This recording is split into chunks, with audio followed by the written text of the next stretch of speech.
فرعون کی بیوی حضرت آسیہ رضی اللہ تعالی عنہا کو سزا دینے کی غرض سے 4 جگہ یعنی دونوں ہاتھوں اور دونوں پاؤں میں میخیں گاڑ رکھی تھی۔ جب وہ میخیں لگا کر علیحدہ ہوتے تو رحمت کے فرشتے گرمی کی وجہ سے حضرت آسیہ پر سایہ کر دیتے تو وہ اسی حالت میں دعا مانگتی ہوئی کہتی تھی کہ اے میرے رب اپنے پاس ہی میرے لیے جنت میں ایک گھر بنا دے۔ بس پھر اسی حالت میں ان کو جنت کا ایک گھر دکھایا جاتا۔ جب حضرت آسیہ کے موسیٰ علیہ السلام پر ایمان لانے کی خبر ملی تو وہ اپنے وزراء کے پاس آیا اور ان سے پوچھا کہ تم آسیہ بنت مزاحم یعنی میری بیوی کے متعلق کیا جانتے ہو؟ سب ان کی بہت تعریف کی تو فرعون نے کہا کہ وہ تو میرے علاوہ کسی دوسرے رب کی عبادت کرتی ہے۔ تو اس پر وزراء نے کہا پھر آپ اس کو قتل ہی کر دیجئے۔ تو اس پر فرعون نے اس کے ہاتھ اور پاؤں میں میخیں ٹھوک دی۔ تو اسی حالت میں حضرت آسیہ نے آسمان والے رب کو پکارتے ہوئے کہا اے میرے پروردگار اپنے پاس ہی میرے لیے جنت میں گھر بنا دیجئے۔ اسی وقت فرعون بھی حاضر تھا، یہ منظر دیکھ رہا تھا کہ حضرت آسیہ نے جنت میں اپنا گھر اسی حالت میں دیکھا اور پھر ہنسنے لگی۔ تو اس پر فرعون کہنے لگا کیا تم اس عورت کو پاگل پن پر تعجب نہیں کرتے کہ ہم اس کو عذاب دے رہے ہیں اور اس کے باوجود ہنس رہی ہے؟ بس ہنستے ہوئے حضرت آسیہ رضی اللہ تعالی عنہا کی روح پرواز کر گئی۔ جب حضرت آسیہ رضی اللہ تعالی عنہا کے اس قصے سے یہ بات ثابت ہوتی ہے کہ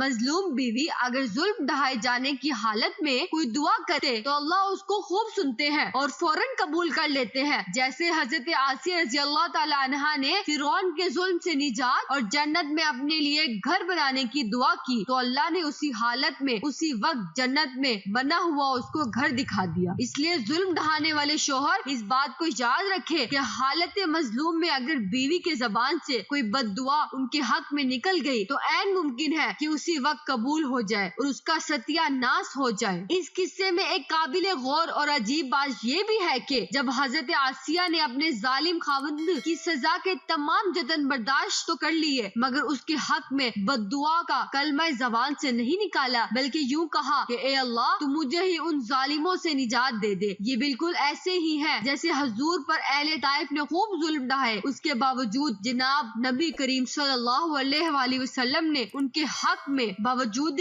فرشتوں کی فرمائش کے بد دعا نہ فرمائی بلکہ یوں کہا کہ اے اگر یہ میری بات نہیں مانتے تو شاید ان کی نسل ہی میری بات کو مان لے۔ اور شاید حضرت آسیہ نے اپنی بیوی ہونے کا حق ادا کیا اور بعد میں آنے والی عورتوں کو بتا دیا کہ صابرہ بیویوں کا یہی شیوا ہوتا ہے کہ وہ اپنے خاوند یا کسی ظالم کے لیے بد دعا نہیں کیا کرتی۔ اللہ کو بھی اس صابرہ عورت کی یہ بات کیسی پسند آئی کہ 7 آسمانوں کے اوپر سے اس کی صدق کا تذکرہ فرما دیا جو ضرب المثل کے طور پر قیامت تک آنے والی قوموں کے لیے ایک سبق کی حیثیت رکھتا ہے۔ جب حضرت آسیہ کے قصے سے یہاں سبق ملتا ہے کہ ظلم اور شدائد کے باوجود دین کو مضبوطی سے تھامے رکھو، وہاں یہ سبق بھی ملتا ہے کہ اے مسلمانوں اور مومنوں تم ظلم اور شدائد پر صبر کرنے میں کم از کم ایک عورت حضرت آسیہ سے تو ضعیف نہ بنو کہ اس نے عورت ہونے کے باوجود ایک ظالم بادشاہ کی سزا کے تمام جتن برداشت کرتے ہوئے جان تو دے دی مگر دین حق کو اپنے ہاتھ سے نہیں جانے دیا۔ شاید اس سبق کا صلہ اللہ تعالیٰ نے حضرت آسیہ کو یہ دیا کہ وہ جنت میں نبی کریم صلی اللہ علیہ وآلہ وسلم کی بیوی ہوں گی اور اسی لیے جنت کی 4 افضل ترین عورتوں میں سے ان کو شمار فرمایا جن میں حضرت خدیجہ، حضرت